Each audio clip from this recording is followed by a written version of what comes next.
on, everybody. Here we go! You're mad. Thank goodness for that, because if I wasn't, this would probably never work.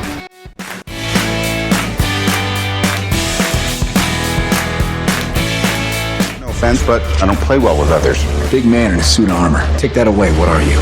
Genius, billionaire, playboy, philanthropist.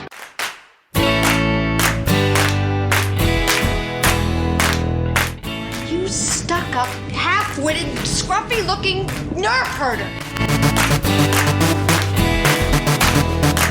Time travel commencing in T-minus 10 seconds and counting. 5 seconds left in the game. Do you believe in miracles? Yes!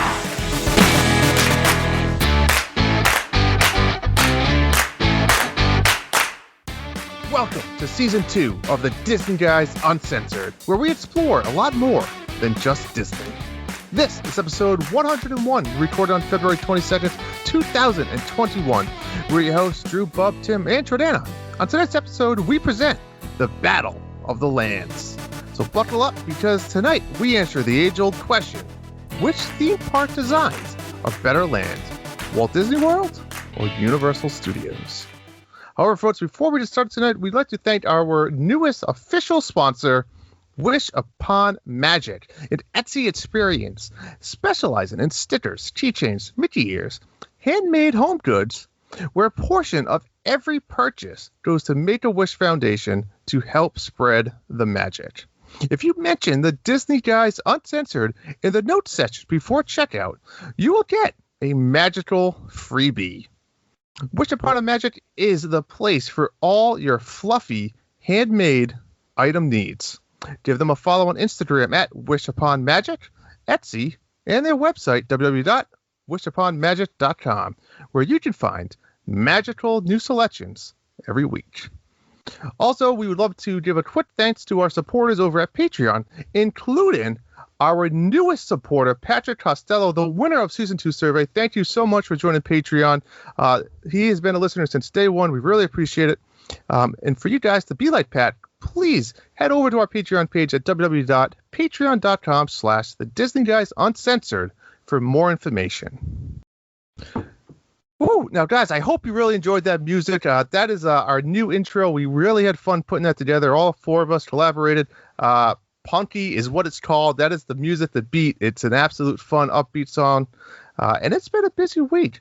But we had some exciting, well, maybe not so exciting. I'm going to let you answer that question about our 50th anniversary plans, and as well as some booking inside look for 2022.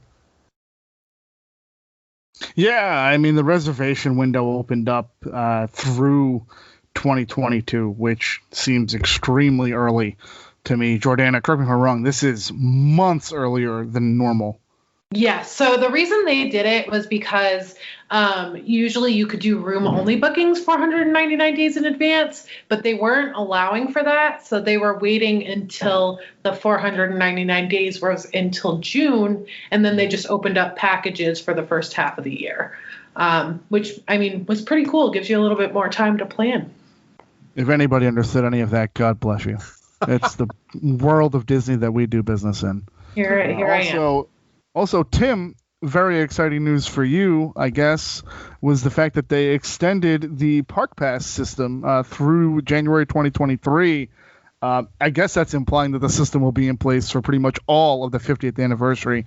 You guys have been down there. Tim, we'll start with you, then Jordana.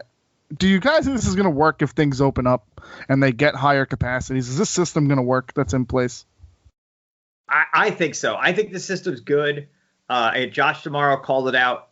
This and many of the other technologies, the no stop at security unless you fail the body scanner, a couple of the other technological things they're doing as things that are probably going to stick around because they worked to make the pandemic easier, but have made Disney better in the process.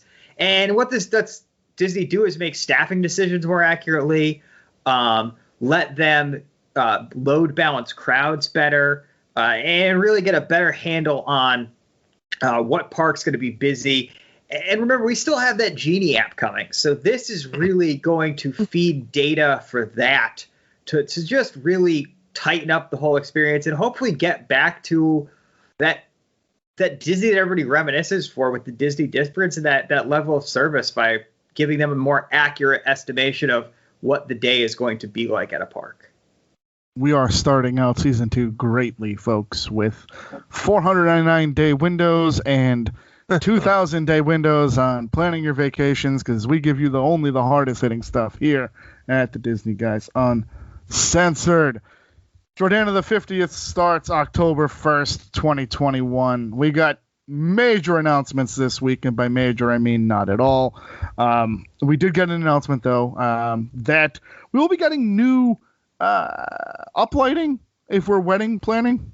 Tim, shout out. I had to find out what that was. I had a meeting with one of my wedding vendors, and they asked if we needed uplighting or if our dance floor had that. And the first and I thing just you nodded said is along, castle. like, yep, Yeah. sure. I don't think we need that. Tim said, wait, the thing they're doing at Epcot? So I will say that Epcot looks great. I think Epcot's going to be beautiful when it's done. The new lighting kit that they're getting. The castles, whatever. I mean, it's getting some gold ornamentation and some, I don't know, some new plaque or gold crest, whatever. Fine. We already knew what was coming for the 50th. And now that they've announced officially this is going to run until the end of March of 2023. So you have 18 months to get to the 50th anniversary celebration. It'll be very interesting to me to see when these new attractions open up. But let's talk about the new projections coming to the Tree of Life, Tower of Terror, Spaceship Earth. Spaceship's Earth lighting kit is permanent. So Jordana, for you planning vacations, is that a selling point for you when you're telling people, hey guys, new lighting kit? What's better than that? I mean, I tell people how gorgeous the new fountain is, and I tell people about it. I don't think it's like a huge you have to go see this, but it's definitely like, hey, while you're there, stop by this. They just put that up.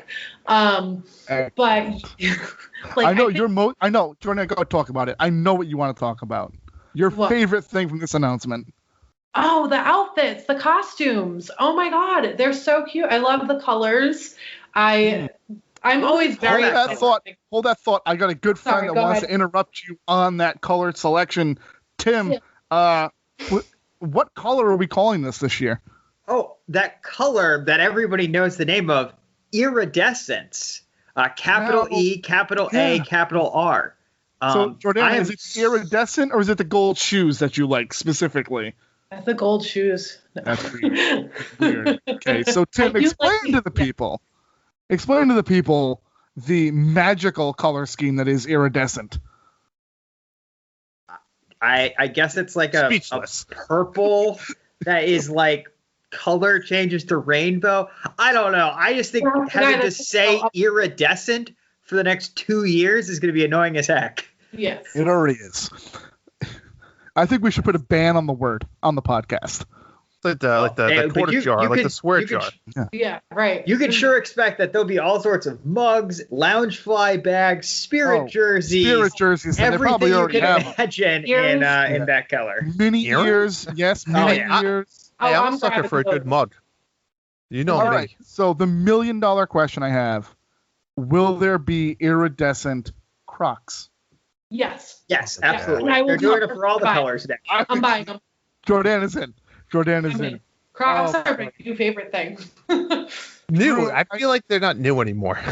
No, but I just discovered them in August, so they're new to me. But you just discovered Crocs in August? No, I was one of those people that swore they would never wear them, and then I was like, you know what, let me just try them. And after I got through the park for one day and my feet were not hurting at the end of the day, I was like, these are just my new shoes. This is the only shoes I wear. I traced my life. I have a lifeline that I use every day to just take stock in my life, and one of the line is clearly marked BC. It's not before Christ, it's before Crocs. And everything after is after Croc, and I will tell you the after Croc life has just been so much better than before Croc. And funny story with tonight's topic, but I discovered Crocs at Universal Studios Isle of Adventure, where my sandals were just done, shot, and I bought Crocs. I mean, they probably cost me $80, but I bought them in the park. Had to do Never looked back. Never looked back. So Zachary wears Crocs all the time. Snowing out, Zachary puts his Crocs on. Raining out, Zachary puts his Crocs on. It's unbelievable. Me and Zachary are the same person. I can't wait. He's going to make his first communion on May 1st. He's probably going to try to wear his Crocs to that. I'm sure the church won't like that.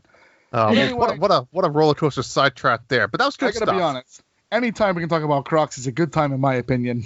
I haven't Drew, loved this fired up in 100 episodes. I am very excited about Crocs. We could do an episode on Crocs if you wanted to. Let's do it. Me It's and Bob, season 2. Drew just said Disney and more. So the and more can be Crocs. I'm very excited.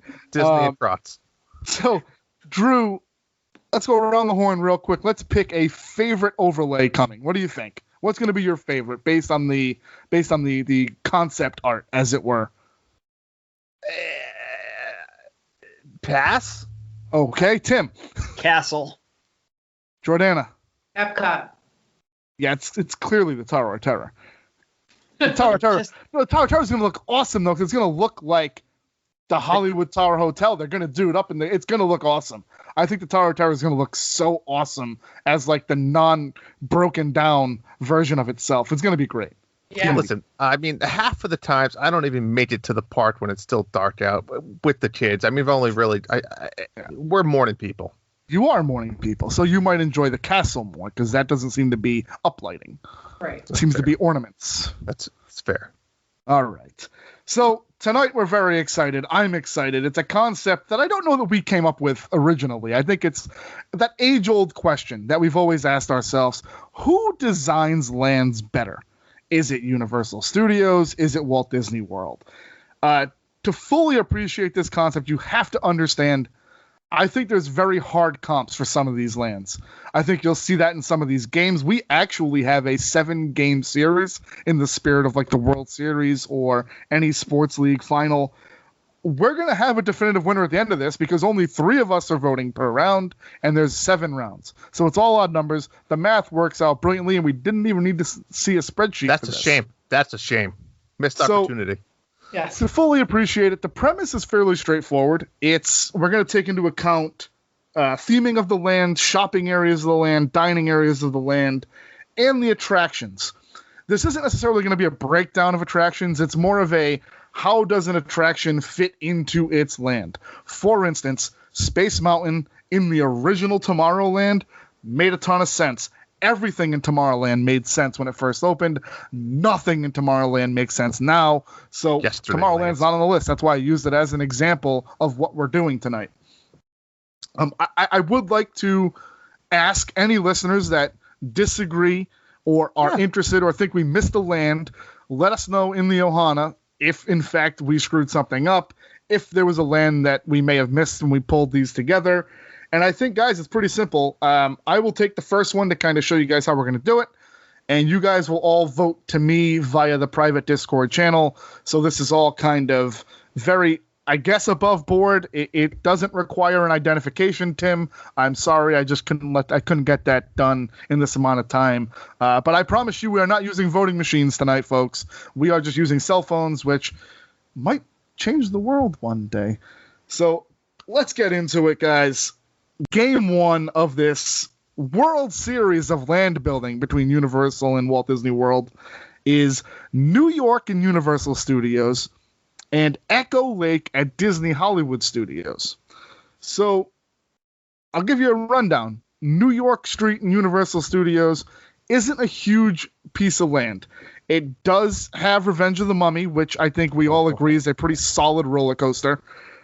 It does have the Blues Brothers show randomly off to the side, which is park entertainment, so it's pretty cool. You've got the Delancey Street Preview Center, which actually acts as a Universal Comcast NBC type where they show you previews of upcoming shows or upcoming films. And then, Drew, I'm sure your wife loves this one. They do have Race Through New York starring Jimmy Fallon. Decent attractions. I'd say probably the e-ticket here, as it were, is probably the Mummy, Revenge of the Mummy.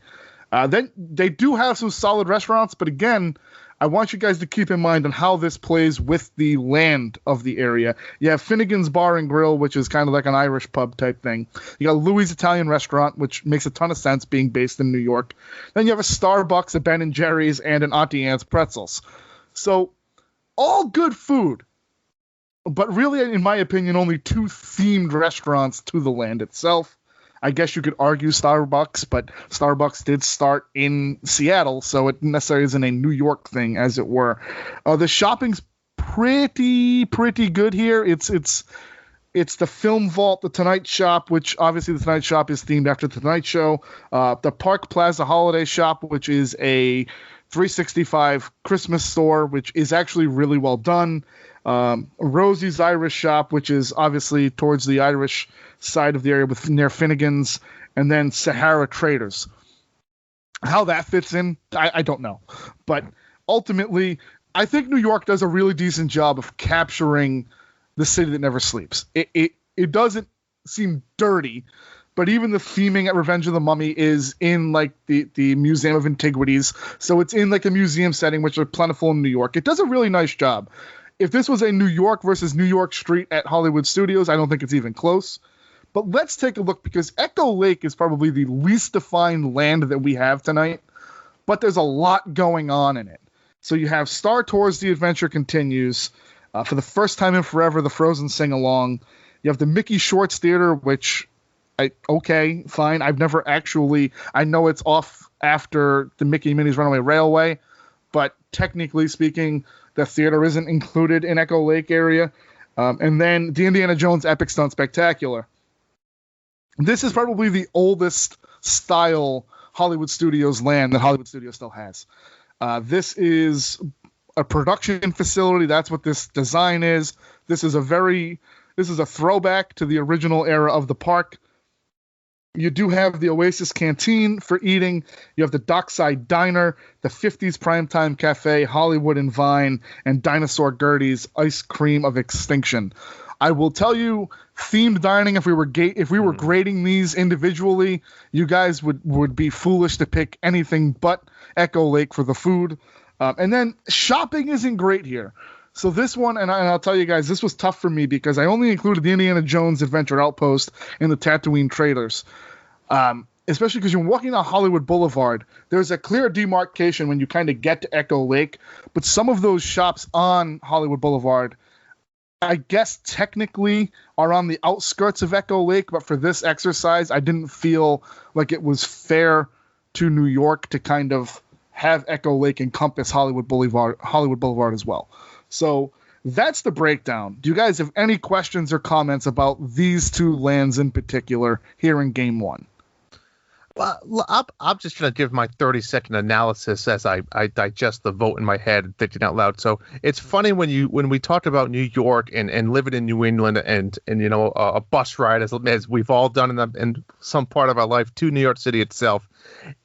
I always find it interesting to say you're going to go visit a New York replica when if you've been to the real thing, it's hard to say any replica really holds up. So that first, I think you killed it with the Eden arrangements.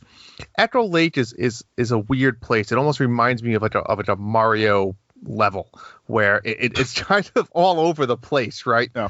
And it's you look at Echo Lake and it's often like this isn't really a themed land. It's not really anything. It's this massive lake that just kind of takes up space. And like you said, it's kind of what remains of what Hollywood Studios used to be.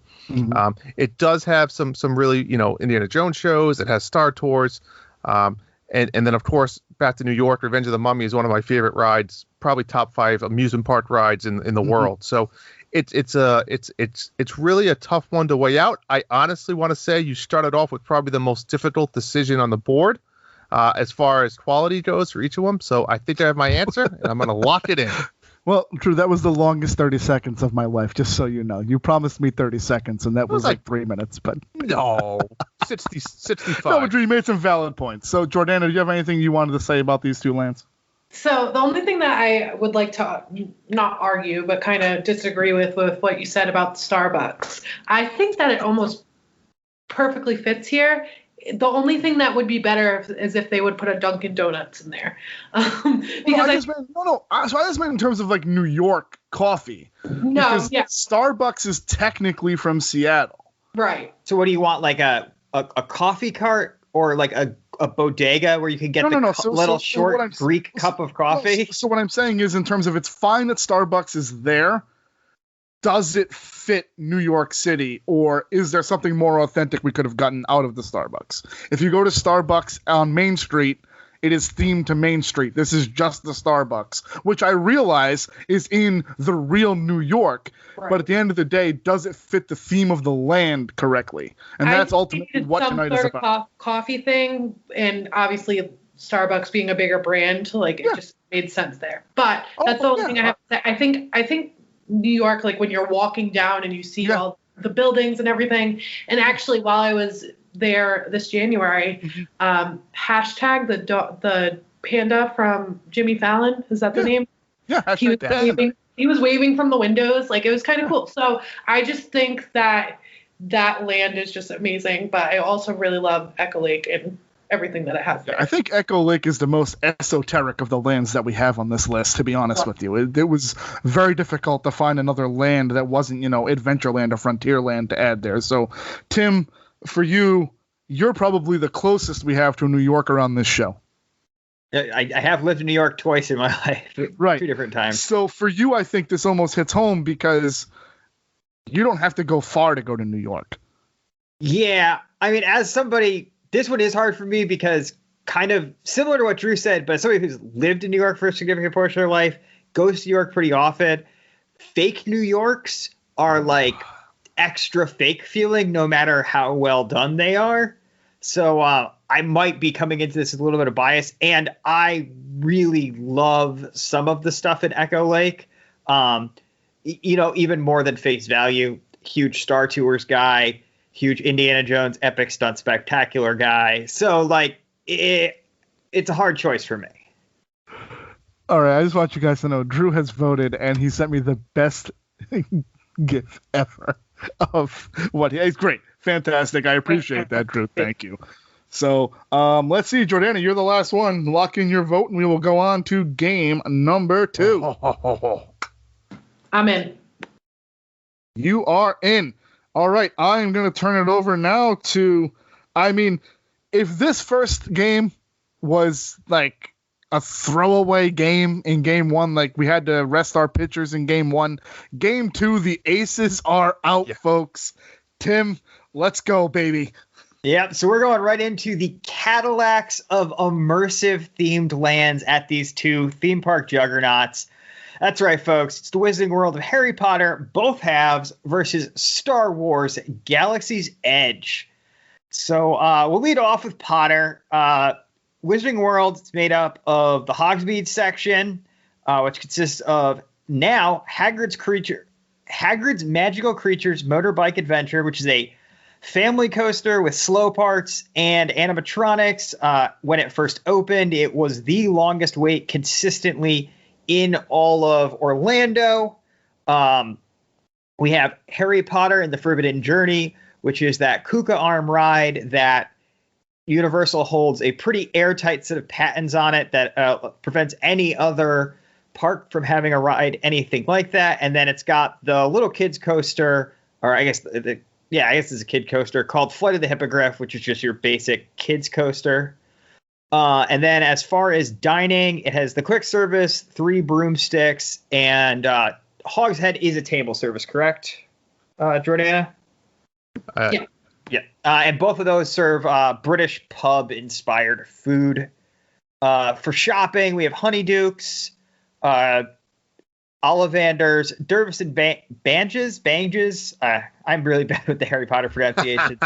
And Filch's Emporium. And those are going to be your candy store, the wand store. That's your big land-defining souvenir that interacts with the land itself, and it's very expensive experiential item that every kid wants to purchase when they go there, and every parent is kind of leery about purchasing unless the parent is the one who wants to purchase it for themselves. Then the other 2 are more general souvenirs, but both heavily themed as they are stores in the land selling things to people who exist in the land, if that makes sense. And then that's the Islands of Adventure side. Up on the hill, obviously, we have the first perspective replica of Hogwarts. That is home to some pretty incredible projection shows and has been home to some truly incredible drone shows for special events. Hopefully that's something that will come back when we get to a more normal time. I know I've been there and seen their Christmas show, which is absolutely breathtaking. So that kind of sums up the Islands of Adventure side. And over on the main Universal side, we have the newer, I believe, of the two halves of Harry Potter. That's Diagon Alley. There we have the big E-ticket of Harry Potter and the Escape from Gringotts, which is kind of a unique ride because it's a ride where, very much like a ride we're going to talk about in Disney's Land, the queue and the wait are almost as much, if not in this case, more of the ride than the ride itself. And we also have the Hogwarts Express, which technically is in both. It's going to be your railway that takes you back and forth between the two, but is a ride in and of itself. We have the Night Bus Interactive Show, Celestina Warbeck and the Banshee Stage Show. And actually, I missed it. Over on the Wizarding World side, we have the Frog Choir stage show also, which is a cute show, super fun, super upbeat, and that's over actually by the Flight of the Hippogriff. So, wow, these lands are jam-packed with stuff to do. And dining over on the Diagon Alley side with the Leaky Cauldron, the Hopping Pot, Florian Fortescue's Ice Cream Parlor, and the Fountain of Fair Fortune, all of which straight out of the books. A lot of shopping over here on Diagon Alley. We have the other Ollivander's Wand Shop, the Gringotts Money Exchange, Quality Quidditch Supplies, Weasley's Wizard Wheezes Joke Shop, the Magical Menagerie, Madame Malkin's Robes for All Equations, Wiseacre's Wizarding Equipment, and Borgin and Burke's in Nocturne Alley. So a ton of stuff packed into, honestly, a smaller space over on that side than the Islands of Adventure side. But yeah, so if you're a Harry Potter fan, this is it for you. This was all designed with JK's input, which is why Disney had the verbal agreement to have this built over there, but they wanted way too heavy a hand in the design, and J.K. Rowling wanted to be able to design most of this herself, and this is her vision fulfilled. Can I just say, well done on those pronunciations, and let's all be thankful that I didn't have to do that. Yeah, thank God that wasn't Drew doing that. All right, and now on to the Disney one, unless, we'll come back and get commentary after I get through Galaxy's Edge. So on Disney side, we have Galaxy's Edge. Only two actual attractions in there, and that is Millennium Falcon Smuggler's Run, which is right there in the center of the land, kind of demarcated by the life-size Millennium Falcon. And then over in the far side in the Resistance Forest, we have the big ride for all of, well, I would say all of the world, but now Nintendo World is opened in Japan. But until Nintendo World opened, that was the hot ride in the whole world, Rise of the Resistance. Very much similar to Escape from Gringotts, where it is from the minute you get in that queue to the minute you get off that ride, you are experiencing, you are immersed. And I won't get too much into that because I know a lot of people haven't got a chance to ride it and don't want any spoilers. As far as dining goes, we have Oga's Cantina, which is a accurate representation of the bar on Tatooine, complete with all sorts of cool drinks that you can only get there, do all sorts of crazy things, change color, foam, make your mouth go numb, all that. Docking Bay 7 Food and Cargo. It's the big, it's like a kind of a quick service, kind of a table service. You order at the counter and they bring your food to your table. All sorts of awesome food there. Ronto Roasters, that's the outdoor stand with your meat being roasted by a robot on top of a pod racer engine. Katsaka's Kettle, and that's the popcorn stand and the milk stand where you can get your blue and green milk, which is actually oat-based. And in my opinion, both taste very, very bad. Kind of like drinking the way a candle smells is the best way I could describe that. Not pleasant, but if you have to, as a Star Wars fan like myself, you have to have the blue milk. Get one and split it.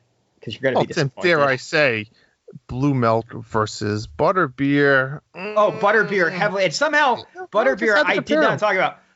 Butterbeer, hot, cold, frozen. I am a cold. I am. Instead of root Hot beer, is float. just way too sweet. Yeah. The Bob, cold you is like the float. floats. Bob likes floats.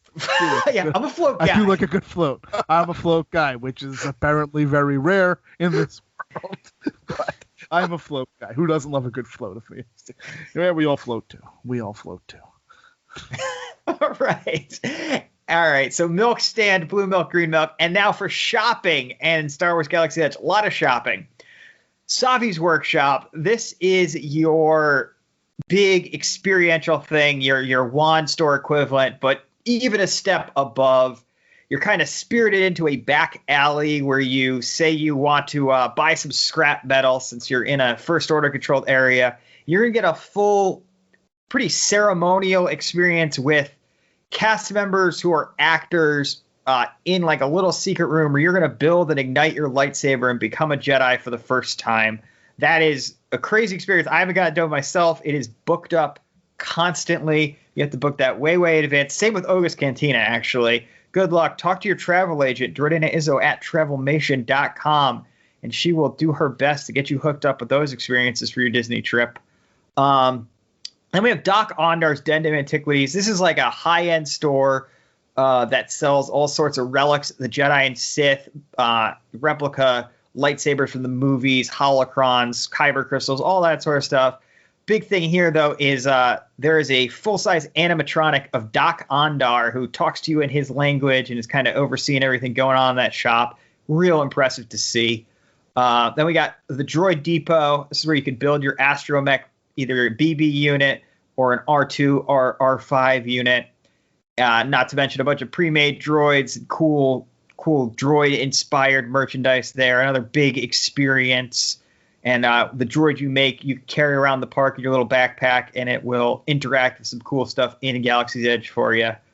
The other shopping that we're going to get into next is all contained in a really cool central like marketplace. It feels like what you'd imagine a marketplace on a distant planet would be like. You go down its little street, and there's Bina's creature stall where you can adopt all sorts of cool creatures, be it a porg or a loth cat, any number of Star Wars creatures there. You got the Toydarian Toy Maker, where it's all sorts of handmade style toys that are real neat, and dolls. And then that's also where the popcorn stand is. There's like a souvenir stand that would be for souvenirs of people who, if as though you were visiting the Black Spire Outpost and wanted to bring something back to your friends and family. And then over on the First Order side, you have First Order Cargo, which is right next to Kylo Ren's shuttle, where he will occasionally come down the ramp with a bunch of smoke and some stormtroopers and grill you and ask what's going on and call people out. And oftentimes you'll get a cute little kid who will yell back at him, and there'll be some very charming and fantastic dialogue that everybody oohs and ahs and claps to. Also known as Tim. No, I'm Tim is no. the dad. Yeah, I'm like the three. No, it is very, very cute when that happens. Wait, so is Tim the little kid yelling back? Oh yeah, that's what I'm saying. Yeah. Okay, all right. They think it's very endearing when a 33-year-old man is yelling at Kylo Tim Ren. is the kid at Cam Newton's football camp calling him an ass and telling him he's broke. Yep. That's okay. All right. And then over on the Resistance side, by Rise of the Resistance, there's two like cargo speeders that are opened up, and that's Resistance supplies. They sell some really cool replica flight jackets and helmets and that sort of stuff, so you can you could look cool dressed like a rebel pilot when you're walking around your hometown. Also, that is Tim. Yeah, that is. Other than that, we have the Galactic Star Cruiser Hotel, technically connected to here, and that is coming in 2021. Come hell, high water, pandemics, plagues, volcano eruptions, Florida breaking off from the U.S. and sinking the ocean. Disney says it's coming. So what and comes I guess first? We're supposed to believe them. So what comes first? Space 220, the Galactic Star Cruiser, or the Genie app? Which one comes first? Galactic Cruiser. Galactic Star Cruiser. That'd be incredible. I mean, I think they already had the building up for Space 20 before they even announced. 100%. They had the building up before they broke ground on the Star Cruiser. And I feel like I just want to go off topic completely. Remember how I said like a month ago, oh, Space 220 is any day now. The construction walls are down. Yeah. You have not heard a peep since the day that those construction walls they were don't down need it open. over a month ago. They don't need it open. Tim, God bless you. We knew that Game 2 was going to be the battle, the Sandy Koufax versus Cy Young type dream matchup. I got to tell you guys, both of these lands are incredible. Tim, like you said, Potter just has so much going on. And you're right, Tim. I don't think that you're a huge Potter guy. I really don't. And I think we've had that conversation in the past.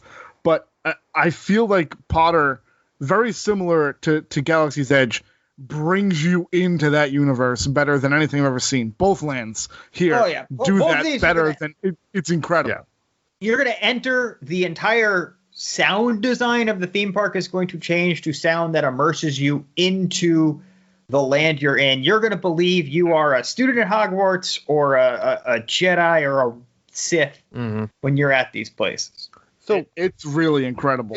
It is. And Bub, this might be more than my 30 seconds, whatever the hell I said. But so here's my thing I want to point out about Galaxy's Edge, and people might hate me for saying this, but I think Disney tried to do something, and I feel like it's already starting to backfire.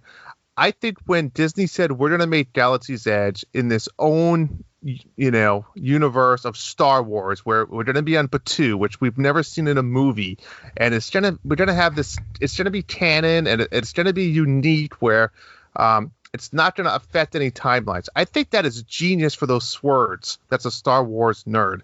But the problem is, for the everyday person, it fails. Because average Joe that comes to Galaxy's Edge wants to say, where's Baby Yoda? I want to see Baby Yoda. Well. And then you have some cast member trying to explain to them, well, this is Batuu. This is a different timeline. And Baby Yoda doesn't come to this planet. And he wasn't alive during this time. And you're like, what the hell are you talking about? I'm at Disney. I want to see Baby Yoda.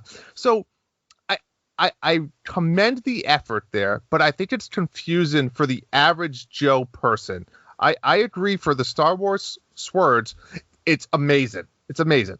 I think with Harry Potter, when you get there, you listed 38 shops. And I think what makes that so unique is you watch the movies and you read the books, and you were actually seeing those shops in the movies. And then you're saying, holy crap, I'm in that shop.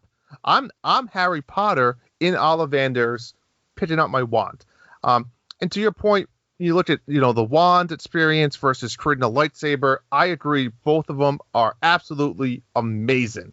But I think you can actually kind of relate yourself in Harry Potter a little bit more than you can in Galaxy's Edge. And I think that's one of my reasons I want to point out.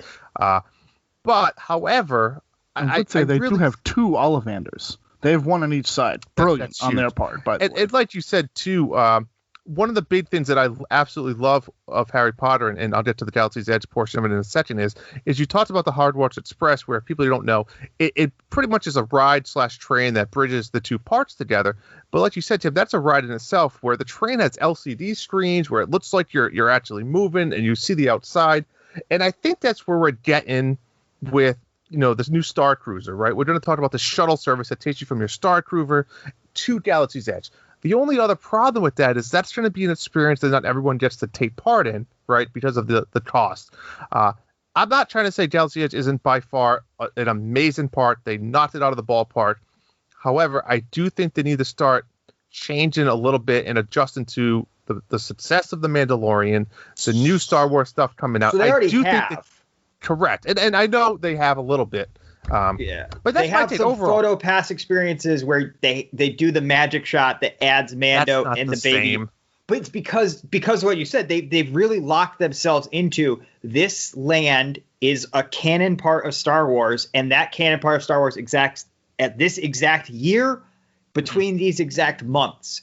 So yeah, you're right. They very much pigeonholed themselves, and until Disney's willing to take a step back from this big grand concept they made, they can't really add in those things that they want to add. Agreed. So I see your point. I am saying that they're trying creative ways to add those things in. All right, guys, that's fantastic. Andrew hasn't told us about Galaxy's Edge yet, so can we move on? I'm good. That's it. Okay. I'm done. Jordana, do you have anything? Jordana, you're on mute, I believe. If you would have asked me that, like 3 months ago, what I would have done, and I would have said, I absolutely love Galaxy's Edge. I think the way that they, and the way that they put you into Batuu and everything, it's amazing.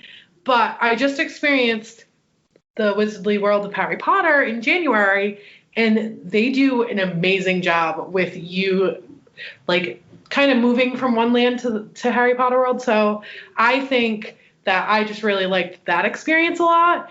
And until you do it firsthand, it's tough to explain, I think. Tim, I voted. I have nothing else to add. Thank you for doing such a great job with that epic game. Secret ballot. And I need to get a glass of water after that one. That was a lot of talking. All right. Well, folks, I think that leads us to Game 3. Hopefully everybody's locked in their vote. The votes are now locked in. We're moving on to a fun one here. We're talking about one of the all-time favorite of the Disney Guys Uncensored, Jurassic Park Land, versus one of the most architectural, visually stunning Pandora over at Animal Kingdom. This is a battle. Now, Jurassic Park is a little dated. It's about 21 years old, right when the park opened, I think, or so. It was an original land versus Pandora, obviously a little bit newer. But Jurassic Park is no joke, folks. So Jurassic Park, Lake of Isles, a couple ride breakdowns here. Jurassic Park River Adventure is an amazing, probably one of the best water rides. Here I am talking about water rides, folks, that I've ever been on. This is your typical larger flume ride.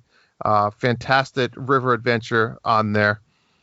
Pterodon Flyers.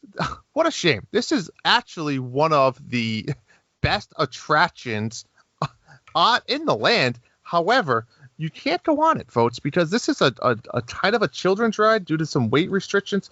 You actually have to be between the heights of 36 to 56 inches in order to ride that ride. So that puts some restraints on there. Camp Jurassic is kind of a massive jungle gym play area for mostly kids. Best way to compare it to, if you're a Disney person, is think of the Dino Land play area. What is it called, Bob? Like the Boneyard or something like that in Dino Land? Boneyard, yeah. That's Boneyard. Right. Jurassic Park Visitor Center, or I think they even call it Discovery Center, one of the two. This is almost, if you think of your, I hate to say it this way, but think of like your local or Boston Science Museum dinosaur section. They have a lot of like interaction dinosaur exhibits. They actually have some cool little interactions where like they have the lab from Jurassic Park where the eggs are hatching. You can kind of partake in seeing the eggs hatch and stuff. It's actually, they do a really good job with that. I think that's pretty cool. And then, of course, they're in the process of adding very soon, probably about 6 months or so, an amazing new high-speed roller coaster called the Velocicoaster, which essentially is like a Velociraptor type steel roller coaster, which is fantastic. They do have, believe it or not, a meet and greet here, which is amazing, where you can meet Blue from Jurassic World, the Raptor, where it's kind of this interaction thing. It's kind of like I don't know, like a window cage, or if you want to call it, where Blue is, pretty large, life size, and you take pictures with him, and he kind of poses, and it's cool, it's fun. Now, as far as food goes, you're not going to go here to get gourmet food, right? You get some pizza. You get a burger, you got like a little pizza booth. You have a hot dog booth as well. Then you have the Thundering Falls Terrace, which is like a quick service, I guess you could say, cafeteria type style. Ribs, chicken, turkey legs, all that good stuff. And then you have the Watering Hole. Love the name. That's a great name. Which is pretty much snacks, drinks, beer, all that good stuff. And as far as merchandise, the the cool part is Jurassic Park is a beloved franchise where you can get tons and tons of different memorabilia from the film as well as the land itself. They also do, which I think are really cool, are like mini to scale like dinosaur bone replicas and stuff. So if you love Brachiosaurus and you wanted to get like a little replica, you could get a 1/64th scale or something, and really really cool. So that's one of like their high end standout items, which I like. Whew. Now Pandora, World of Avatar. Anybody that's been there, as soon as you walk in, your mind is blown. You see waterfalls falling from the sky. You see floating islands. You see greenery. Never mind if you go there at nighttime. Absolutely blows you away. It's the first thing you notice. As far as rides go, they have the not so exciting, overrated Navi River Journey, as one may say, specifically myself, but it's fine. Then you do have, as Tim alluded to, some of the top rides in the world technology-wise. Flight of Passage, we cannot overlook that. That was top of the tier, and I think it's still pretty far up there. Amazing ride. You do have the Swotu Waya Navi Drum Ceremony, which is kind of one of those fun little just shows that pop up with the drums and the Navi trying to playing some music, singing along, and interactive as well. You also have the AMP Met suits, which is kind of the guys in their robotic armor suits that walk around. Those are fun to take pictures with as well. And then as far as food, you have the Sadali Canteen. I will say I tried to eat here once. Just again, this is like a quick service, counter service type food. It is kind of specific foods. They do kind of specialize in a lot of like beef bowls or chicken bowls with rice and things along that line. But they do have like quesadillas but I don't know if they have like standard burgers or stuff. I don't believe they do. No, it's a lot of like I think the closest they have is their cheeseburger. Oh boy, like the cheeseburger egg roll, cheeseburger bao buns. Yeah. It is steamed cheeseburger pod. It is interesting. It's hard, especially if you have kids. It's tough to find menu items here for kids. I mean, but it's super authentic to the land. It is just like Galaxy's Edge does stuff, and it's a super cool little hut style. It's hot as balls in that place, though. There's no AC. It's open air. What? The other one, some of the best AC on property. It's half outdoor, and the indoor dining room is huge. The AC's cranking. That's like my go-to cool-down spot at Animal Kingdom. Anyways, Pangu Pangu, though, is a place I do not overlook, Tim. As Bubba alluded to, I've sucked back many margaritas from this place. They have the margaritas that have like they look like the giant fish eggs. The boba balls. What are they called? Boba balls. Boba balls. Boba balls. They are. They are. It's just a weird name, but you are right. And you can get them they're like real fruit flavored, right? So there's like the pineapple or strawberry ones, and you put those on a margarita. Dragon fruit is the key one there. Yeah. They have a dragon fruit one or a passion fruit. Yeah, the night blossom, the dragon fruit one. Yeah, they're good. So I will get at least 2 of those every time I go there. The dangerous part is they're right at the exit of Flight of Passage, right? So if your wife goes on or somebody goes on, you're waiting outside and your kids are running around and you're sucking back those suckers. And then of course they have Wind Traders, which I do love. Wind Traders is a fantastic merchandise shop. Of course, you can get yourself a super cool shoulder banshee. I believe they're still doing the create your own avatar digitally face enhanced toy type thing, which is like $200. I think that's still a thing, but it's a cool thing. I don't know how many of those they sell in a day. I would say like 3, if that. But yeah, so obviously Pandora, folks, it's state of the art stuff. I will say though, when you look at it from the two theming wise, I think Pandora does a great job expressing the theming of the land. Jurassic Park is a little bit outdated. I mean, you're in a jungle, but you get kind of. They could have done a lot more. They do, to Jordan's point earlier, they do like the fossil footprint in the ground and stuff, but it still just doesn't feel like I'm in Jurassic Park. It feels like I'm in a land themed after Jurassic Park. I would have liked the more approach of I'm at the actual park. But yeah, I think Jurassic Park has honestly more to do. It's more kid friendly, but I think overall experience, I mean, Pandora is obviously Pandora. So open up the floor to you guys. Bub, what's your take or thoughts out loud? I think Pandora to this day, from a straight theme of the IP, which I think can't be overlooked, is as close to a perfect land as we are going to have on this list. Just from a theming standpoint, they take away the food. The food isn't particularly accessible for people with limited palates. The drinks are very good. The store is a bit small, and it's still fairly crowded when you go there. It is a great place for AC because it's as compact as it is. But yeah, I think there's a lot going on at both of these places. I couldn't agree with you more.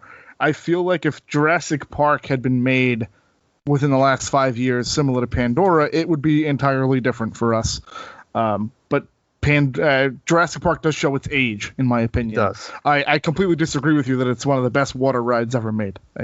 I completely disagree with you. That is also dated, that ride. And it's just one of those things. I think there's two water rides at that park that are significantly better than this ride in terms of water rides, and we'll get to that in a little bit at Toon Lagoon. I think both of those water rides are better than what you get from the Jurassic Park River Cruise, and that's my take. Jordana, Tim, anything from you guys on this battle, this game 3?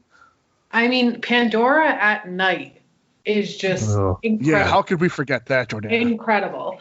One of the best on Disney properties nighttime areas. And I think this is part of the reason that Animal Kingdom kind of became a nighttime park before it was kind of like a during the day park.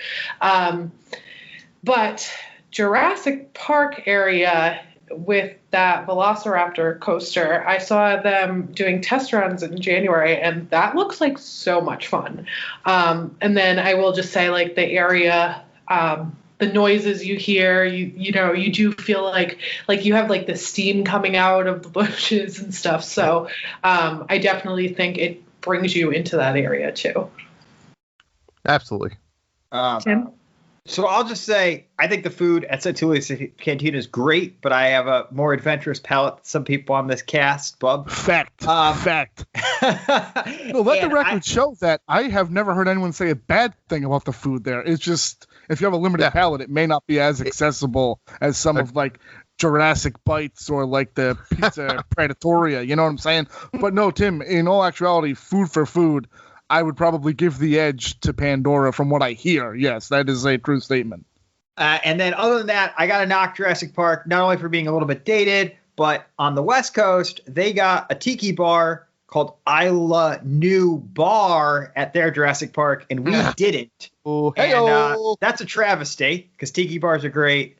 And also, people can make fun of the Yeti all they want, but when the T-Rex in River Cruise breaks down, they just put a tarp over it. Come on, Universal. You can't just put a tarp over the T-Rex and still run people through the ride. That's wild. And then Pandora is just like Star Wars Galaxy's Edge. We kind of all understand what a military base on a forested / rocky planet would look like. So yeah, it's very accurate. But Pandora is just like awe-inspiring in that the Imagineers pulled off all sorts of tricks to make it literally feel otherworldly. And it feels like that. It feels like you've been transported to another world that is wildly different than your own. So that's very impressive immersion-wise, to me at least. Agreed. All right, well, I think it's time for everybody to lock in their votes to Drew. They're locked in. We got them all. Let's move on. Throw Jordana, game 4. You've been waiting for this moment. This is your time, Jordana. Get out there and take it. I'm ready. Okay, so Toon Lagoon. This is an area between Skull Island, Reign of Kong, and Marvel Superhero Island. So it's between two very bigger areas. Right? Am I wrong? Drew, you're making a face. I don't think so. Okay, you just made a face at me like I was wrong. Like no, never wrong. I trust you with my life. I'm never wrong.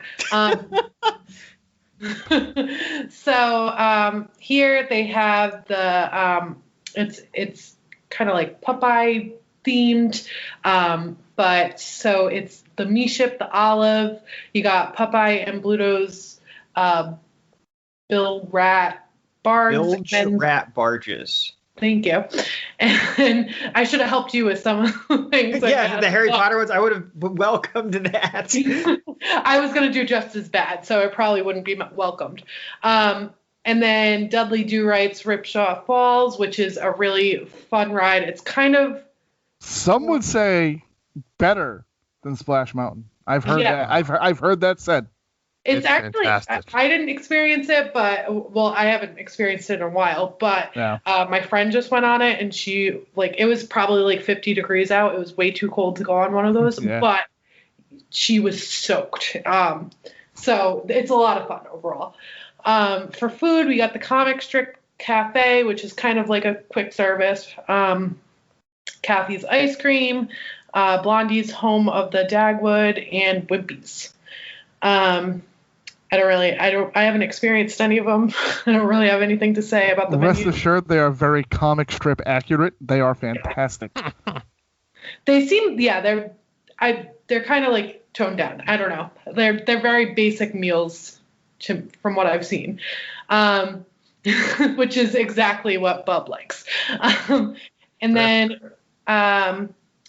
let's see, for the shopping areas, again, very comic-esque. We got Toon Extra, Betty Boop Store, Wasamata U, and Rocky and Bullwinkle. And then Gasoline Alley. So, like I said, very, like, if you're into comic books, if you're into, like, Popeyes, if you this type of thing, those are the shops you want to go to.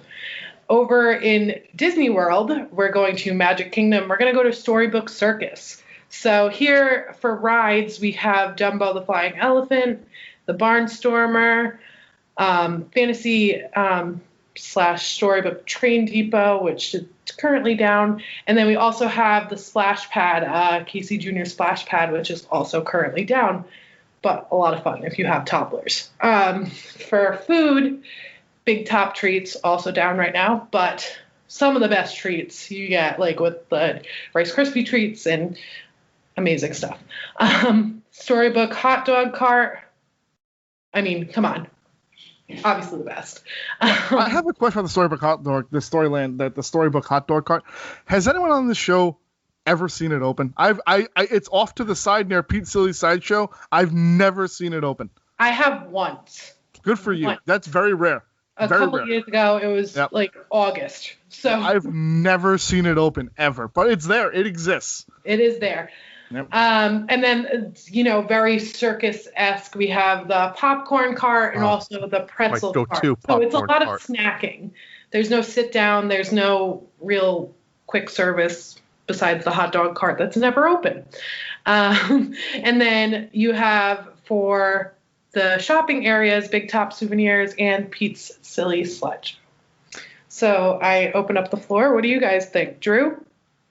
Well, I mean, if I don't get 3 to 5 slushies from Big Tops, then it's not a good day. But, I mean, that alone is, as we've talked about before, actually, Bob, I think we've said, this is the number one top shop. Yeah, longtime fans will remember. It won our top shop poll. I mean, both lands are fantastic. I think Toon Lagoon is fun. I think it throws back a lot of memories for people with a lot of, like we said, a lot of these older cartoon classics. I will say Dudley Do Right's Ripsaw Falls is another Bub, one of the best, I said earlier, flume rides, single flume rides of all time. It's just fantastic. It is very similar to Splash Mountain in a way. I think it's just fun. I think they knocked it out of the park. It's just a fun land to be in. When you look at Storybook Circus, I think it has everything also as a kid/adult land as well, where, like you said, it's between the splash pads, the classic rides, the Barnstormer, and again, one of the top souvenir shops, as well as an amazing meet and greet for characters. So they actually pack in a lot for a small area. And everywhere you look is some type of circus themed. This is a good one. This is a good battle. So I'm gonna think about this before I lock my answer from you guys. So Sam, what's your thought? I would have said that Storybook Circus was leading in attractions catching on fire, but just this week, the Bluto's Bilge barges caught on fire, so they are even in the catching on fire category. So that does make the decision harder for me a little bit. That's a perfectly valid criteria using to score this game. I like that. I wish that. that was on the spreadsheet of silliness right there. That would that is a category we will add in the future. I think likelihood that it will catch on fire. But I do want to say for Storybook Circus, I did forget to say this, that there, like, if you pay attention to the ground, there are peanuts in the ground. I don't know if there's anything fun in Toon Lagoon. Bob, do you have anything to add? Yeah, there's scavenger hunts with the Family Circus characters. Little Billy, you can do little scavenger hunts in the land. And there's little cardboard cutouts of like the dogs from the comics that you can, like, you're holding Marmaduke's leash. I will tell you, you guys are selling low on Toon Lagoon. It is a fantastically themed area. It really is. It's way better than I thought it was when we were doing the research for this episode. Way better than I remember it being. And I will stand by. I am one of those people, and you guys know how big of a fan I am of Splash Mountain. That will tell you. It's like 50-50 for me in terms of if you gave me an opportunity to go on Dudley Do right now or Splash Mountain, it is very close. That last drop is sick when you go underneath all like the explosives. It is such a great ride. But no, I will tell you that for me, this right now, what are we on? Game 4? The hardest decision I've had to make so far. I think it's the closest. It's the closest to theming. So that's what makes it. And I'll tell you, this podcast, we're all big fans of Circus Land, of Storybook Circus. Oh, definitely. I mean, Drew, I think way back we did a tour of Storybook Circus, didn't we? On a Random House of Mouse, way back. Like it was a Random House of Mouse. Way back, we did like a Storybook Circus like walking tour, and I mean, I'm locking in. All right. It's just tough. I look at it from my kid's point of view, right? The circus is pretty open-ended, circus themed. Toon Lagoon, the only fear I have with Toon Lagoon, it is a lot of older comics book stuff, which is okay because it's fun, it's colorful, but kids nowadays won't know 90% of these characters, if any. That's my only my statement to that would be 20 years ago when it opened, or 30 years ago when it opened, did anybody care about these comic strips then? No. I mean, they took timeless, correct comic strips. They like going to Wimpy's and getting a hamburger or a cheeseburger, a going to getting the Dagwood at Blondie's means nothing to us, but to like my dad, he would go specifically to get the Dagwood. So I can understand, Drew, you're saying the generational thing where I think you have a more timeless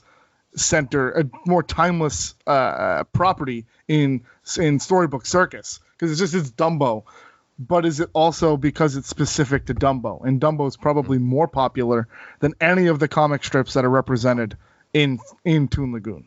Right. I hear it. It's a tough one. Absolutely. Tough one. I'm locked in. The answers are locked in, so I think we are ready to move to Game 5. Oh, Game 5 is a doozy. This one actually was not the original matchup, and I did flip it towards the end of the week. I believe this was originally going to be Toy Story Land versus Seuss Landing, and then I ended up changing it to Springfield, USA, home of The Simpsons, versus Toy Story Land. And we're going to break it down. Springfield, if you're a Simpsons fan, similar to if you're a Harry Potter fan and you go to Wizarding World, is probably the coolest thing in the world. For me, I have absolutely zero attachment to The Simpsons in any way. So I might be the best guy to break this down because I have no emotional attachment to it at all. You get the Simpsons ride, which I will say is fairly entertaining, but I hold a little bit of resentment because it did replace Back to the Future. So I'm pretty pissed about that. Then you have Kang and Kodo's Twirl and Hurl, which is a pretty standard off-the-rack type carnival ride. It's just a spinner ride. It's fine for what it is. I will say Fast Food Boulevard over at Springfield is fantastic. You've got Lisa's Tea House of Terror, which is obviously a play on their Halloween episodes, Treehouse of Terror. The Frying Dutchman, Cletus's Chicken Shack, the Krusty Burger, Moe's Tavern, and Luigi's Pizza. I'm told all of those are significant to the show, I guess. And then you have Bumblebee Man's Taco Truck, Phineas Q Butterfats, Duff Gardens, and Lard Lad Donuts. So I mean, a ton. And if you know anything about where we're going after this is Toy Story Land, you know that dining is almost a knockout here in terms of what the options are at Toy Story Land versus what we get in Springfield. And then we just get the Quickie Mart. But it is actually the only two lands here, of the two lands, the only legitimate shop that we get. So keep in mind, if you're scoring at home, that's a ton of dining and at least a shop. You won't get that at Toy Story Land tonight. I think we've talked about Toy Story Land enough. We've done an episode on it. We love Toy Story Land. We love the design of it being Andy's backyard. We've talked about that. And I think both of these lands do that very well. When you walk into Springfield, it is Springfield from the animated show, and from Toy Story Land, it is Andy's backyard. So both of them, on an overall sense, do a great job with the theming of their particular intellectual property. Toy Story Land, obviously with Toy Story Mania, we have Slinky Dog Dash, we have the Green Army Men March, and then, of course, everyone's favorite acronymed ride, ASS, or Aliens Falling Saucers, which, again, we've talked about these rides a lot, so I don't want to go into them. And then you get Woody's Lunchbox, and allegedly we're going to get Roundup Rodeo Barbecue coming fairly soon. I think that would be a game changer in this battle in particular if that restaurant was open. Alas, it is not. Shopping was tough, guys, when I was doing the research here. Apparently there are 2 merchandise stands in Toy Story Land. One of them is the Play Family Camper merch cart, and one of them is themed to a dump truck. I know for a fact that I've shopped at the Family Camper one. I don't know that I've ever seen the dump truck one. Any of you guys, have you guys seen it? Am I not placing it somewhere? But it's there. There was pictures of it. I don't think I've ever, but every time I've gone to Toy Story Land, it's been bumper to bumper with people. So anyone on that? No. I just think there is a third, though. On the exit out of Mania, there is the just general Toy Story merchandise store that is off the side of the hallway to the exit. Yeah, no, I know what you're talking about. That's like the main store for the land. The only one I remember is the one like splat in the middle, like as you're walking to Slinky, right on the left there. Like, that's the Play Family Camper. Yeah, that's the only one I know of. Then Toop Up. I bought stuff off of that, but I don't know where the dump truck one is. Yeah, so basically 2 smaller lands here. 2 smaller lands, and I should point out that Fast Food Boulevard is pretty much an enclosed food court style setup. So all of that, the Tea House of Terror, the Frying Dutchman, Cletus's Chicken Shack, the Krusty Burger, Moe's Heaven, Luigi's Pizza are all walk-up areas with cafeteria-style seating. It is, for me, again, I think that both of these are solidly done lands, if unspectacular, really. I remember the first time I went to Toy Story Land, as much as I love it because I'm a Toy Story fan, I came away a little underwhelmed with the land initially when I saw it. So, again, any thoughts? Let's ladies first. Jordana, do you have anything? I know you and Tim are just down there. Did you experience anything in either of these places that would stick out to you? So I will say that I also felt underwhelmed with Toy Story Land, and I was completely bummed out, to be honest, because Toy Story is my favorite franchise. It's my favorite movie, like some of my favorite characters. So it's tough for me to say anything negative because I wanted it to be so much better. And it's just, it was a little flat. I was hoping, like, because they hyped it up forever. It was a new land and all this stuff, and it was just kind of flat. With Springfield, USA, it's a lot of fun, you know, like it's a lot of like characters are hanging around, still at Universal, not at Disney right now, but the rides are a lot of fun. The theming is great. The Quickie Mart is it's a lot bigger than the smaller shops that they have there. Plus, there's a lot more food. It's easier to get to the food. Where Woody's Lunchbox, they have hours waits right now, and obviously waiting for Roundup Rodeo. So, Jordana, that's a fair point because I don't think we've really talked about it too much. We've mentioned crowds at these places, but that's my biggest complaint with Toy Story Land. Yeah. is that for as quote unquote big as it technically is of an area when you include the footprint of the rides, Right. the walkways and getting around it is very, very hard to do. Yes. No, I totally agree with you there. Yeah. Tim, I know you were just down there. I know you didn't go to uni, but anything that sticks out to you? Are you a Simpsons fan? I don't think we ever talked about the Simpsons. No, not at all. Like when I was in middle school, I was like a pretty regular watcher of it. Yeah. But no, I have no real attachment to it. Not a big deal to me. Yeah. I will say I'm wrong. I said Pandora, this Thule Canteen is my favorite quick service on property. Woody's Lunchbox, I think, is the best quick service on property. But Jordan is not lying. When we did 2 days at Hollywood Studios, the first day we walked up, we're going to eat lunch here. And they said, oh, it's mobile order only. We go to order. The next available slot for mobile order was 10 minutes before the park closed. And we were there at like 11:30 in the morning trying to get lunch. Basically, we asked the person, they said, yeah, you got to pre-put your order in basically when the park opens if you want to eat here. It's the most popular quick service on property right now and probably the best. But is it worth it? Because they have like 8 tables total there. So it's kind of crazy. Not the most accessible place. And the same thing with the merch and the moving around, as you guys have already said. So. Drew, were you a fan of The Simpsons growing up? No, I mean, I watched some. I was not a fan by any means. I didn't hate it. I didn't love it. It's just what it is. However, with that being said, though, when you're in line for The Simpsons ride and they play the clips from The Simpsons, it's one of those things like you can't take your eyes off it. I don't know if it's because you're kind of forced to watch it, but I can only imagine for someone that's a diehard Simpsons fan to walk through that attraction. It's got to be, same thing as me going to the Nintendo world. I think Springfield, USA legit reminds me of kind of like Cars Land. I feel like they do a really good job at exploiting the character design, the building design, and they really make you feel like they put you into a TV show. Like you said, the food options are fantastic. Now, Toy Story Land, we've said a million times. I'm like Jordana. Toy Story is one of my favorite franchises of all times.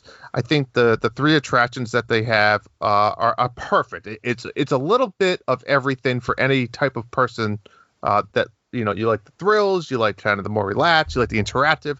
There's all different types of rides. They have great meet and greets. The food is a little lackluster, unfortunately, but to Tim's point, it's excellent. But there's that one option. It's tough. And then, of course, like you said, how do you not have a giant Toy Story gift shop? However, you can get Toy Story stuff almost anywhere nowadays. This is a tough one. Again, it's not easy, but this is about overall, whether it's not about what we like, it's about what did a better job, portraying the theme of the show or movie. So, All right. Well, I will ask Jordana and Drew to lock in your votes now, please. As Tim already did.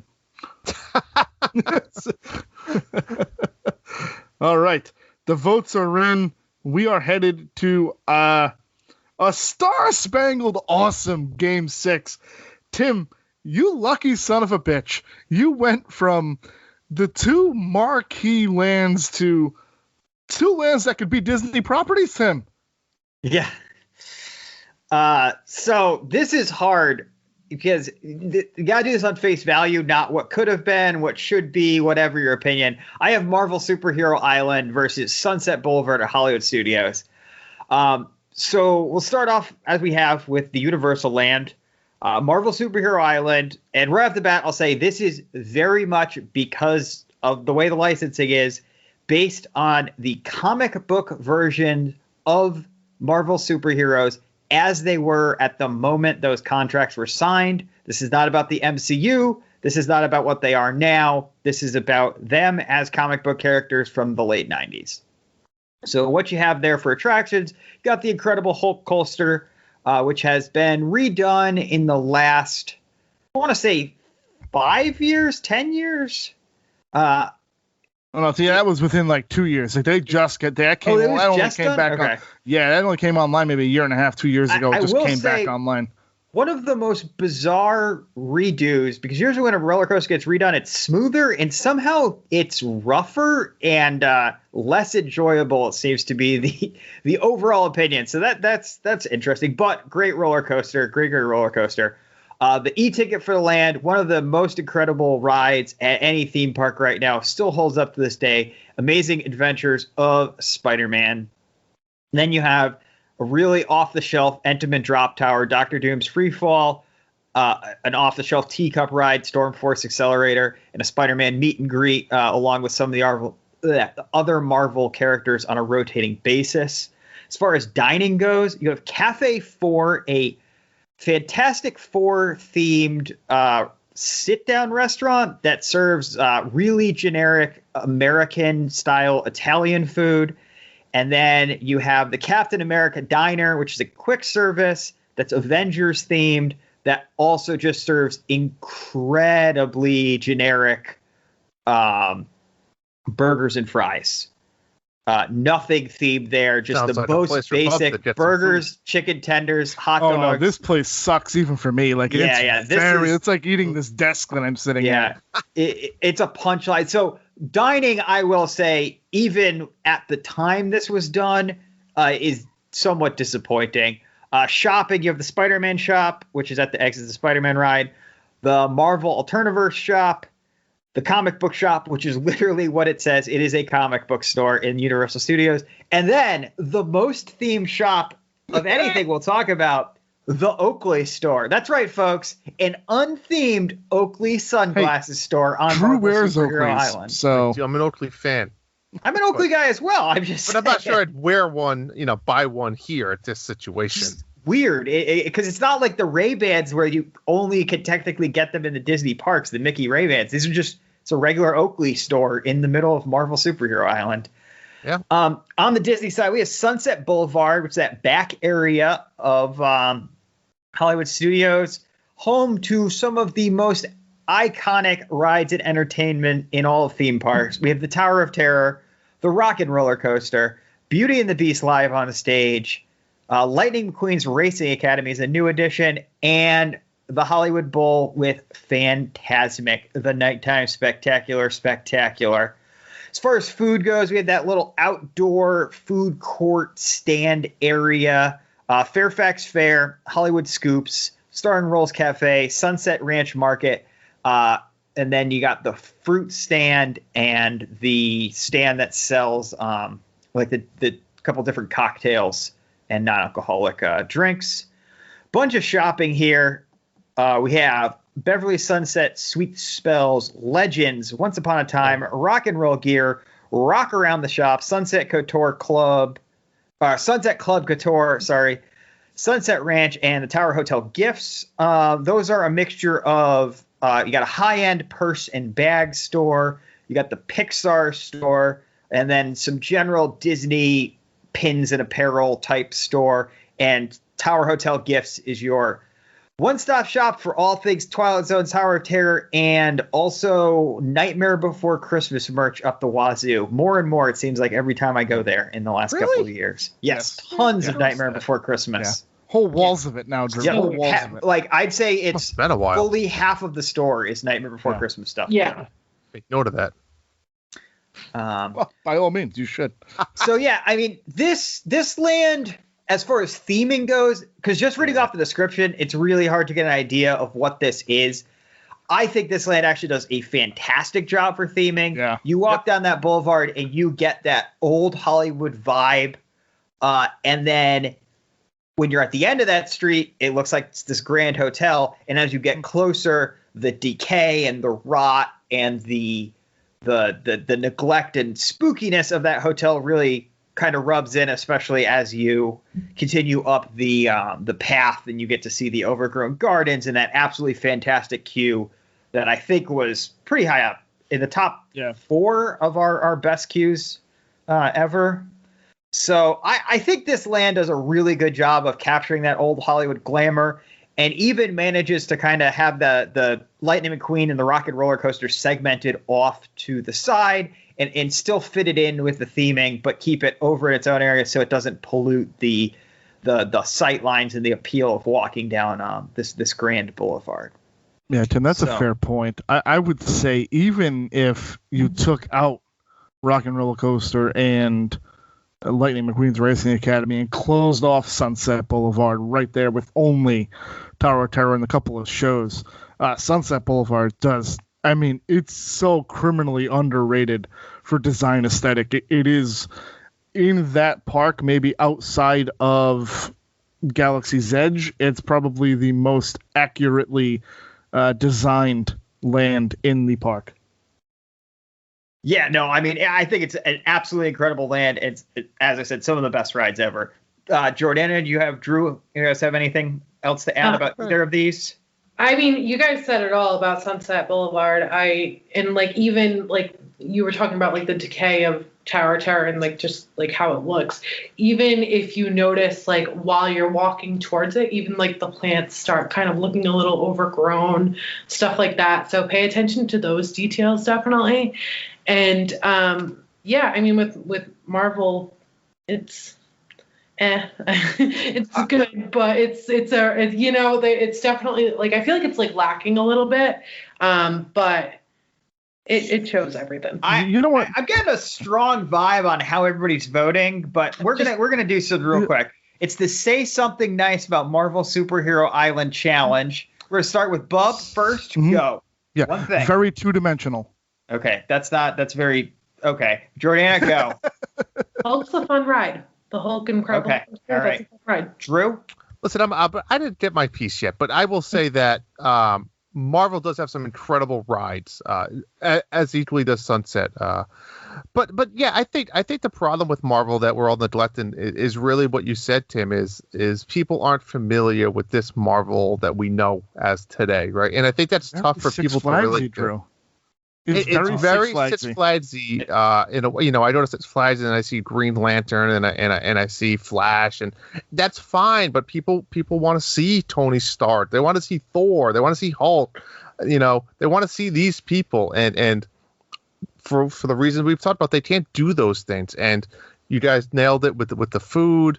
The shops, again, they're lackluster in a way where Disney has so many Marvel merchandise, stuff now on the market. It's like, I'm probably not going to go here and buy merchandise from Marvel Land versus what I could buy from at Disney Springs at the very impressive Marvel store that can sell the Marvel things you want to buy. And let's not forget on Sunset Boulevard, some of the two biggest live on-stage shows essentially on Disney property with Beauty and the Beast and Fantasmic. I mean, those are no joke. Fantasmic, absolutely. But it's just it's a shame.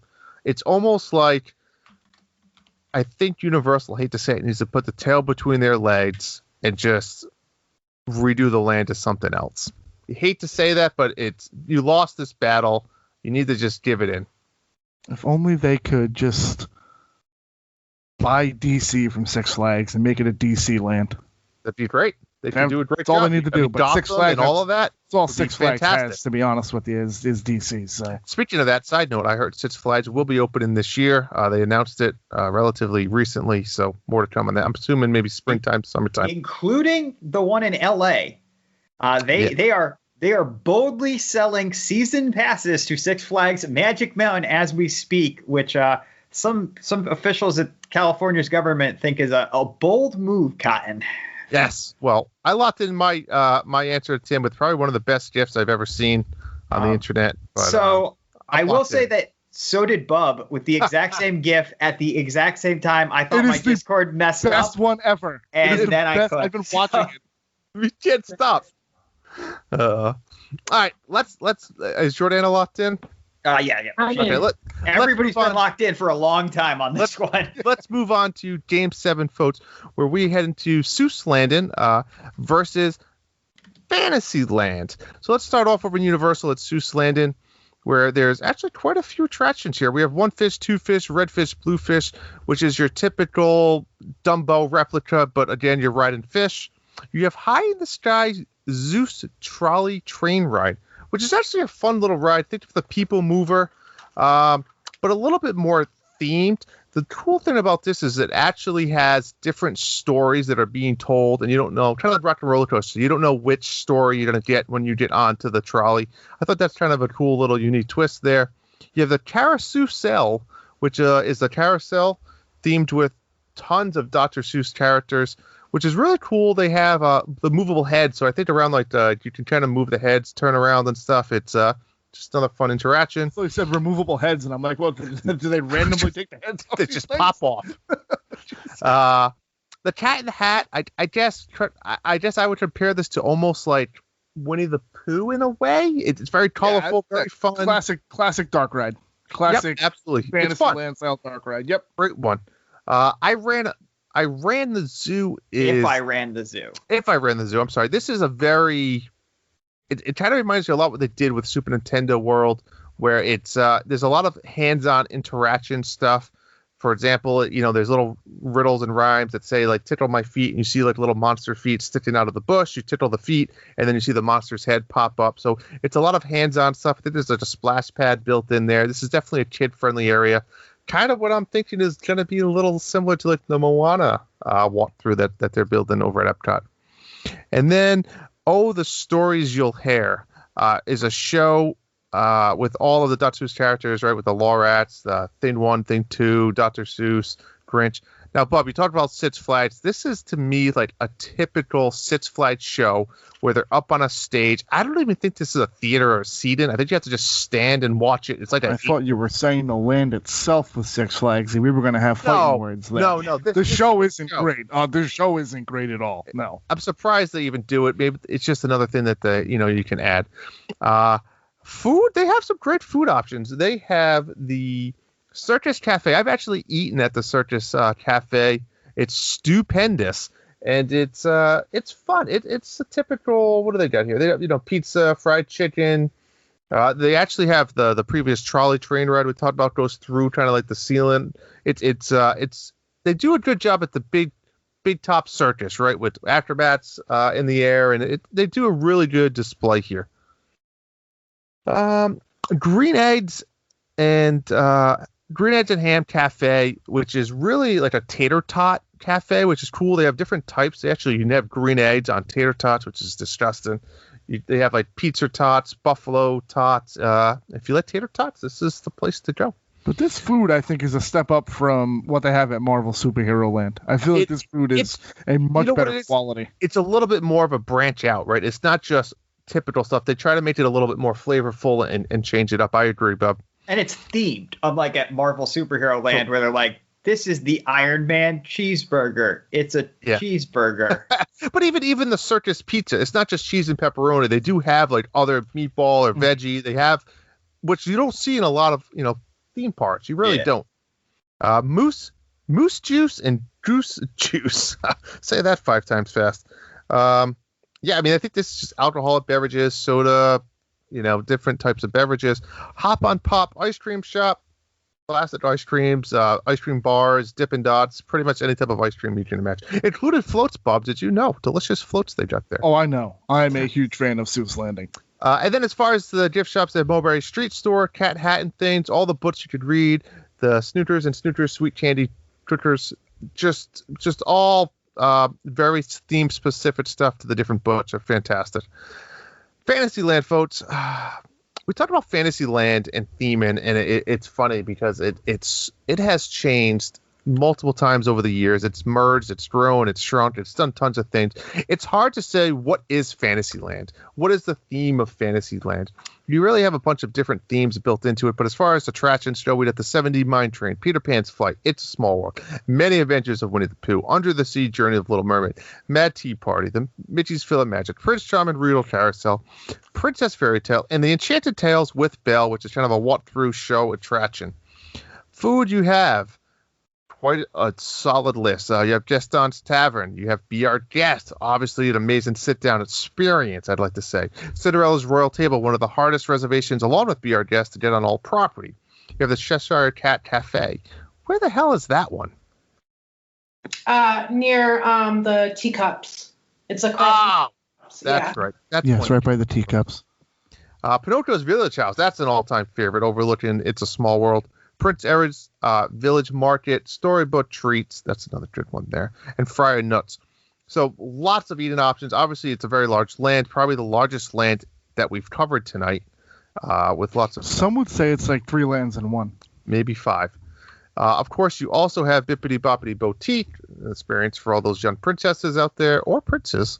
Bonjour Village Gifts, Claudia Chias. That place is still open. That's officially on the list. Yeah, so it's like randomly places to get like memory cards and stuff now. They don't really process film anymore. Okay. I thought that was even a dying breed. Fantasy Fair, 100 Acre Goods, Sir Midgie's, love Sir Midgie's, and Tinkerbell's Treasures. So this is a tricky one, guys, and I really want to see your opinions here because Seuss Landed is a fantastically themed park. You know what you're getting, and they do an amazing job of bringing these books to life. Fantasyland is tricky because they have some fantastic shops, some fantastic places to eat, and fantastic rides. But when you look at it from a land point of view, it doesn't really ring out to me. And I guess the all-time question is, what is Fantasyland? So, Bob, I'm going to open it up to you. All right, well, that's aggressive. Why do you start with me? I can't promise you I'm going to be done in 30 seconds, but I will tell you from 10,000 feet, Seussland, if we're going straight on criteria that we've talked about, does a great job of immersing you in the world of Dr. Seuss. Fantasyland, I think the problem is it's very much segregated into like 3 or 4 different areas. And for this exercise, we actually took away Storybook Circus, which is technically included as part of Fantasyland. But because it's such a separate part of it, we thought it was better to kind of do that as its own land. But Fantasyland has a lot going on. Fantasyland is one part like Royal Fair, like Cinderella's Fairgrounds. It's one part Seven Dwarfs Wooded area. It's another part Prince Eric's area. And obviously where Belle and Gaston and the provincial town in France. So there's a lot going on. Does it tell the story cohesively? No. But do each of those different neighborhoods tell their story cohesively? And I would say yes, they do. So that's the problem you have here, is you almost have 4 mini lands or 5 mini lands in one, but they all do a great job within the confines of telling that individual story. So that's what we're up against. This is probably a very fitting Game 7, in my opinion. A very fitting Game 7. Glad I'm not voting. Tim, what's your take here? Oh, man, this one's hard because it's supposed to be objective. And I think Seuss is a great land with some good stuff. Yeah, the show sucks, but the Christmas version of that show is actually really good. It's a cute Grinch show.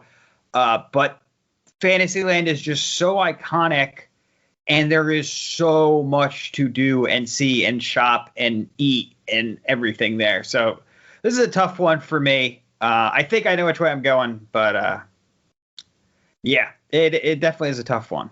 Jordana.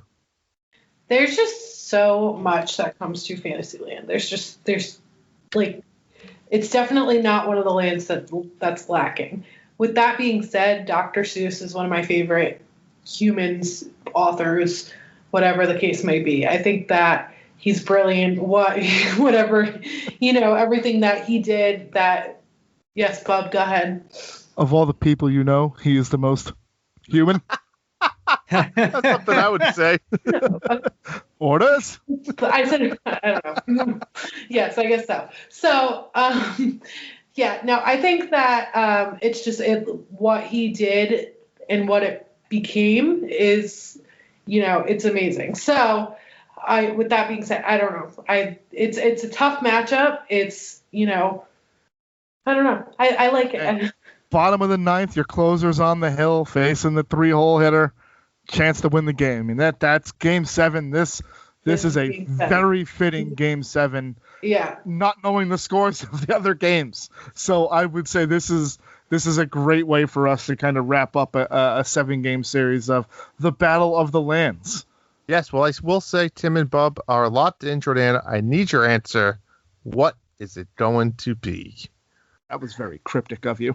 And that is going to wrap up the 7 games. So, Bob, let's go back. And we're just now at this point, folks, I think we're just going to quickly give the answers. We don't really have to debate it too much, I don't think. I think we've debated it enough. So, Bob, let's go back to game number 1. I don't know if there's any debating here, but this was Echo Lake versus New York And I will tell you, Universal Studios is up 1 game to none with a 2-1 win in game number 1. Tim, what happened in game number 2? Game number 2 was Potter versus Star Wars Galaxy's Edge. This was your big pitchers out there throwing bombs at each other. And maybe I should say Quidditch players. And as they would say in the Harry Potter world, this was Potter 3-0. Universal out front 2-0. Ooh. Coming from a Disney podcast, I mean. Hey, you gotta go with the truth here. Gotta go with Drew, game 3 was a doozy. What we have? Game 3, Jurassic Park versus Pandora, folks. It was a landslide. Pandora 3-zip. Yeah, that's not surprising. Wow. All right, for game 4, we have Toon Lagoon versus Storybook Circus. Toss-up. This one was a toss-up. So, Toon Lagoon, another vote for Universal. No way. Wow. 2-1. 2-1. Wow. Game. Did not see that coming. So, I have game 5. Yeah. Game 5 was The Simpsons versus Toy Springfield Story. Versus, what was it, Toy Story? Yep. Well, folks, in another 2-1 battle, The Simpsons win that game, and I guess it's irrelevant what happened in Game 6 and Game 7, but since we're going to be fair here, Drew, Tim, what happened in Game 6? Game 6 was Marvel Superhero Island versus Sunset Boulevard, and I am going to go ahead and guess that the listeners already know who won this one. Yeah, that's a check it was a mark for sunset sweep, not close, and everybody voted before anybody even gave their rundowns on that one.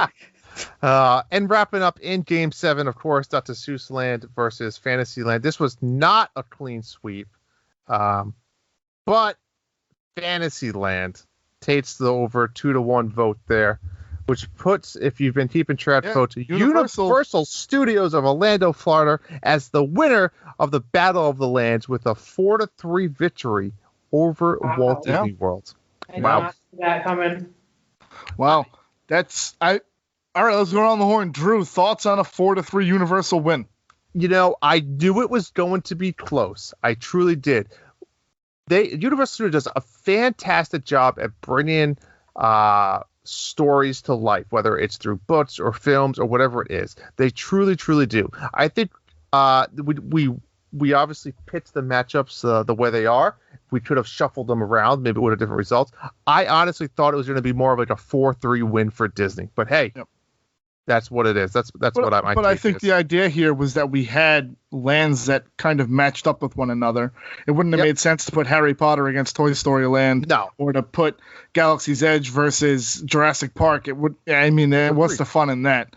Jordana, what about you? Anything that stuck out to you in this 4-3 win for Universal Studios on this Disney podcast? I mean, I did not see it coming with Universal winning, but I will say that these were definitely all really tough matchups, and it definitely made for a fair game series, whatever we're calling it. It made me think, it made me think that Universal has a lot to offer, definitely. Yes. Tim? I also like Drew. I foresaw a 4-3 Disney. I think this really, if we want to get down to the nitty-gritty, I don't think any of these were unexpected. I think Game 1 was going to be the coin flip, and the fact that probably no one had any super strong feelings of what the outcome of that one is really what kind of determined the whole series. That's just my take. Well, I'm going to be honest. I think it was the Toon Lagoon versus Storybook Circus. I did not see Toon Lagoon winning that. That for me is the one shocker that flips the vote. I think the rides are just too good in Toon Lagoon. Yeah. And even if you are not a fan of the syndicated newspaper comics, the theming there is very, very well done to those. And not to say Storybook Circuses isn't, but there's nothing that you get at Storybook Circus theming that's not, available in the real world as a circus or a circus-themed land someplace. Fair. Yeah. That's fair. I got to tell you, I had Disney winning 5-2 today when I was talking to Drew and I was looking at the doc today. I said Disney wins 5-2. I knew that obviously Potter was going to win. And obviously, as much as that's the big guns, I don't know it was necessarily a fair fight, if only because it was both.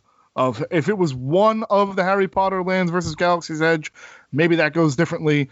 But having both sections of Wizarding World versus Galaxy's Edge, to me, I think really tipped the scales for Potter to win that 3-0. Really, I mean, it was dominant. But it'll be interesting to see when everything reopens what happens. I think if you guys listening liked this concept, there's plenty of options for us in terms of Universal and Disney hotels. Miniature golf courses, which could be a lot of fun. Drew, I know we've played those before, but it's a fun concept. I can tell you what's right there. Downtown Universal. Disney versus City Walk. Downtown Disney versus City Walk's going to be great. I can't wait for that. That episode is 100% going on the schedule. I'm very excited about it. So no surprises. Universal 4-3, game 7-game set. Absolutely. So folks, thank you so much. This is going to wrap up the episode of Disney versus Universal, the Battle of the Lands. That's going to be episode 101 of season 2. We really hope you enjoyed the new format, the new music, the new everything. We're here for the long haul, folks. We're here to bring you new content. We really hope you enjoy the show, and thank you for listening to The Disney Guys Uncensored. After careful consideration, I've decided not to endorse your park.